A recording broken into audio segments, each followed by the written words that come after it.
Have you ever thought about starting a YouTube channel but you felt like it's too late? Well, I also felt like that, and I'm in my 20s, in my late 20s, and I just started a YouTube channel. And before starting, I had so many fears and myths, doubts about starting.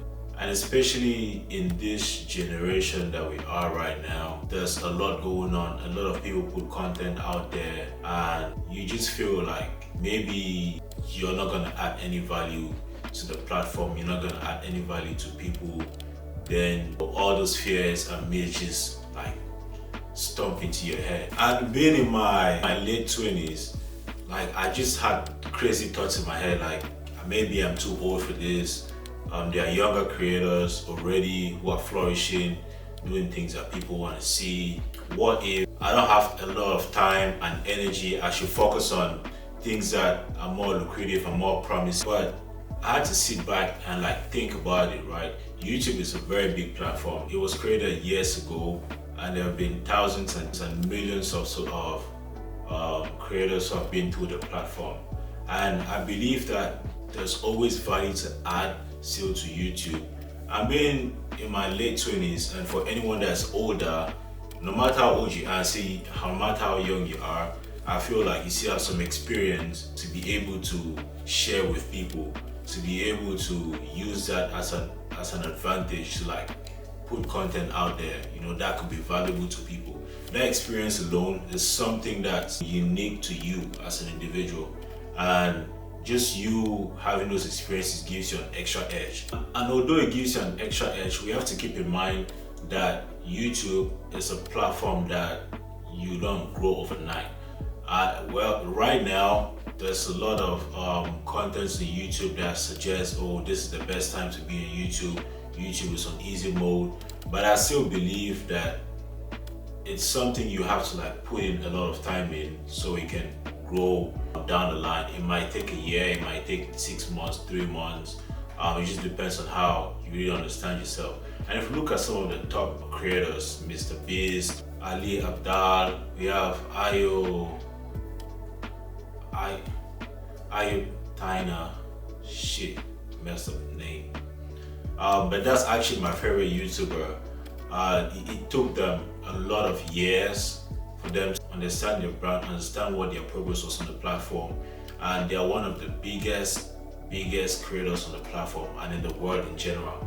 If we look at Tayo Aina, he started as a Uber driver and he invested into his journey back in probably 2014, and now, in my opinion, he's the biggest YouTuber, the biggest creator in Africa, and even way more bigger than some creators around the world. But anyway, this is why I believe that your late 20s is actually the best time, or your late 30s, if you're older in general, it's actually a good time to still hop on YouTube and start creating content. First of all, just the experience, just you being old, you have that advantage, that edge advantage of the experience you've had in life. You've probably been around the world, you've probably gone through different scenarios that have exposed different things in life to you, and you just having that advantage, you can be able to tell a lot of stories that will be helpful to like people that are not where you are, be it age-wise, career-wise, wherever it is. But not only that, if you have more life experience, you most likely have a lot of discipline and consistency, which is something which is more common in older people compared to younger people. And it's just, I'd say, the experience as well. You've probably worked in corporate, you've probably been through the educational system, just your life in general. You had to apply yourself in certain ways that kept you grounded. And that's something that's needed when it comes to YouTube. At least that's what I've observed so far. You have to be consistent. Like, you have to upload as much as you can, upload valuable content, and that's something that has do with consistency. And to dive a little bit deeper into why you should start in your late 20s, or if you're older, is you have a lot of networks, you most likely have financial stability, right? And from my experience already, and just seeing things out there, you most likely have to spend some money on maybe equipment, software, If it's skills you don't have, you have to hire someone to edit your videos, probably shoot, and sometimes, usually it takes capital, to do that. And if you have networks as well, if you have connections, if you wanted to, depending on the type of content you do, if you wanted to, let's say, do an interview with someone who is, famous, or if you wanted to get to someone, someone you want to do an interview with or do a collaboration with, but someone that can get you to that person, it's easier. But for younger folks, it's usually not the case. So you having that edge advantage of not you just being most likely financially stable, but also having a network and connections, it's gonna enable you so much. But on the other side of things, the older you are, you most likely have a stable job, you most likely have a very grounded schedule. And this is one of the, I'll say, the challenges when it comes to being a YouTuber or creating content in your late ages, right? So my first point about this is trying to match YouTube and your work-life balance, if that makes sense. So you probably have a job, you have other activities, you have friends, but I say to overcome this, you have to learn how to batch edit content. You have to learn how to plan, which it might not really be a challenge if you're already disciplined. You have to really plan things out, understand how to title the platform's captions, thumbnails, pretty much you have to understand your workflow in general when it comes to YouTube, which adds to that consistency as well. It can be a little challenging when you already have a balanced life outside of YouTube. But I think once you set these processes in place, it gets easier. Another thing I'll talk about, which is a challenge, is the fear of judgment. Some people might deny it, but a lot of people fear judgment. And I have friends, I know people that always wanted to do social media, they wanted to be creators, but they always think about, what if this person sees this? What if? But what if you just start, and just F everything, about what people think, because regardless, I believe people are still gonna think and say whatever they want to say. Even if you're doing good, you're doing bad, you're popping, you're not popping, they're still gonna have an opinion, and they already do. Think about it, your day-to-day life, in your circle, people already have an opinion about you. In your household, in your family, probably your best friend, you have an opinion about yourself as well, right? But I think, it's something that it's a challenge. We have to agree to it that it's a challenge, and it can be difficult. It can be limiting to some people, but yet it's something we have to overcome. And I'll say, trying to overcome this particular challenge, you just have to totally ignore what people think, because they most likely wouldn't notice. That's the truth, right? They most likely wouldn't notice. And I'm saying this as someone who just started YouTube not too long ago. But in my household, a lot of people don't know I do YouTube, right? And it's okay, they're gonna discover at some point, and they're gonna support, right? Or they're not gonna support, or they're gonna judge. Most of my friends don't know I do YouTube. Most of my people don't know I do YouTube, right? And I just rather let it stay like that. And in addition to that, I honestly believe not telling people about your YouTube channel is even better, right?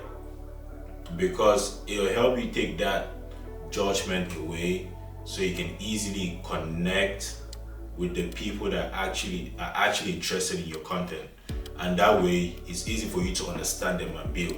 But people that know you, people that are close to you, are most likely gonna always support what you're doing. It might be bad, it might not be bad, but at the end of the day, you want authentic growth, which is something you most likely get from people that actually come across your content, and they're always gonna drop something in the comment section.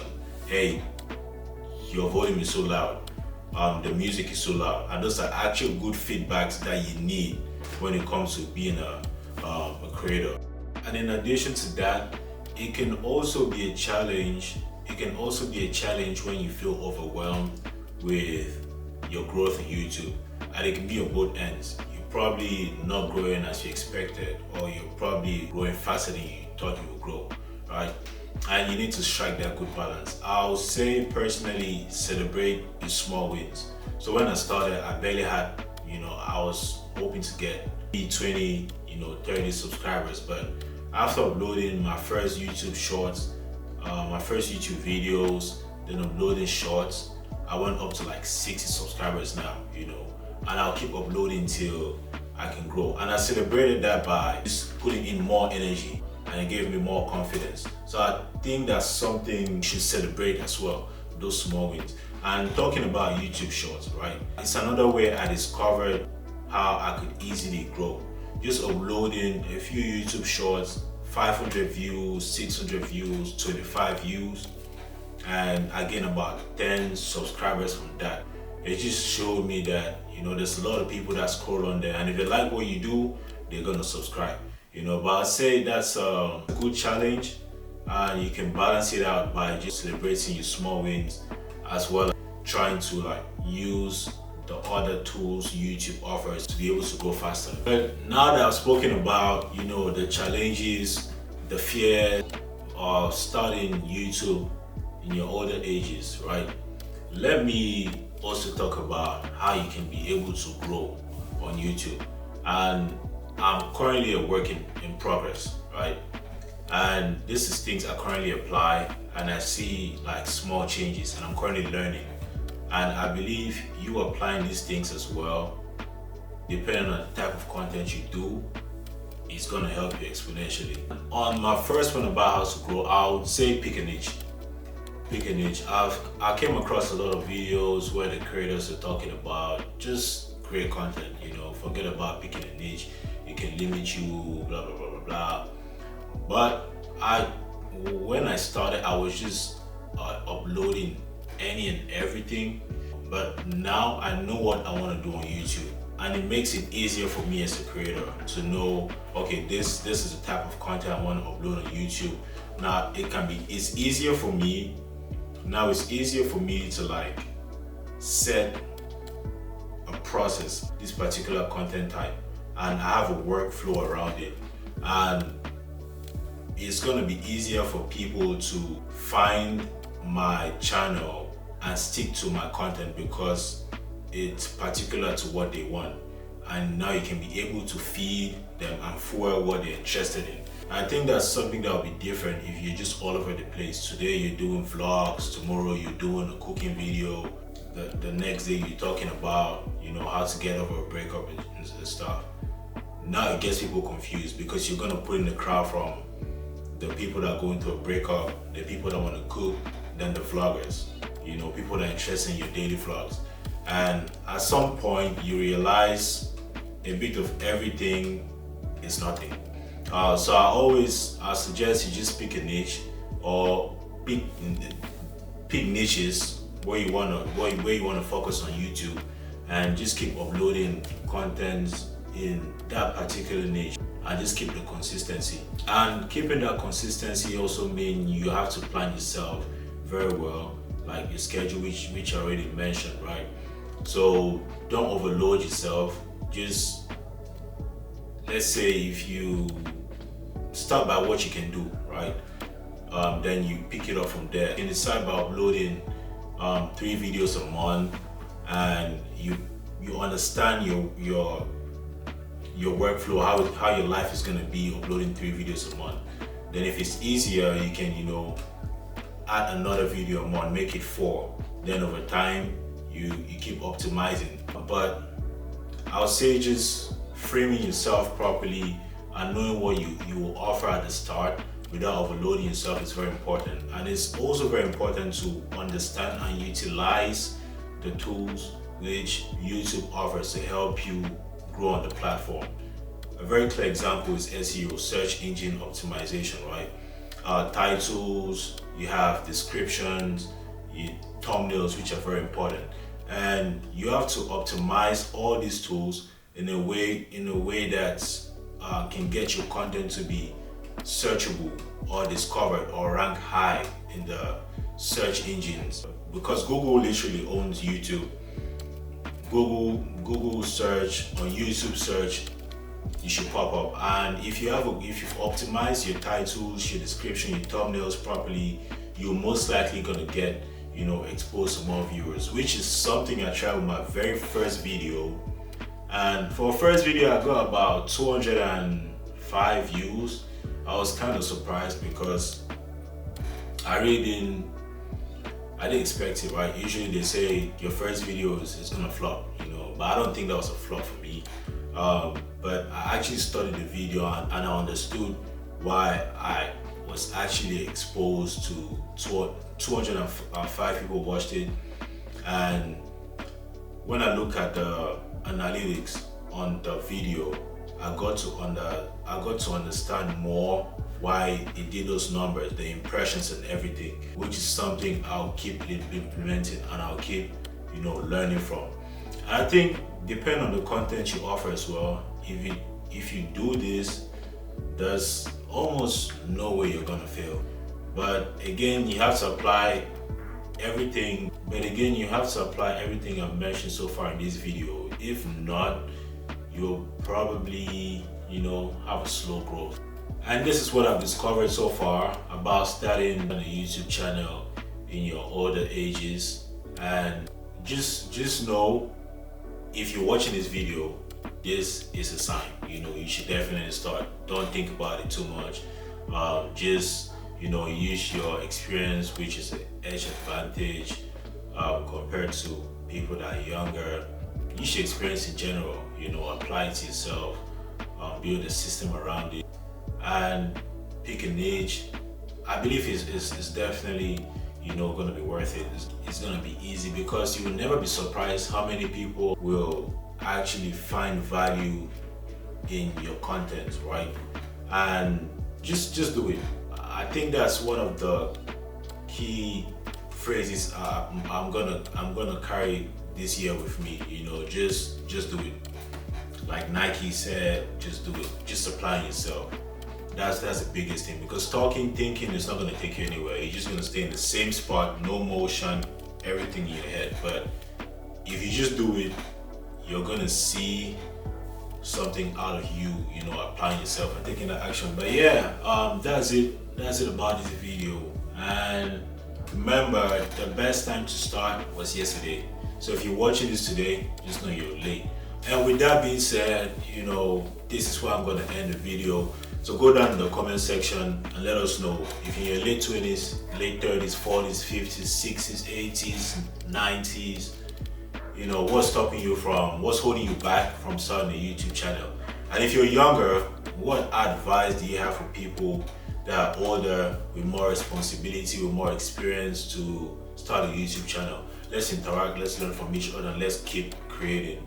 And with that being said, don't forget to like, subscribe, and let's keep creating. I'm gonna see you guys in the next video.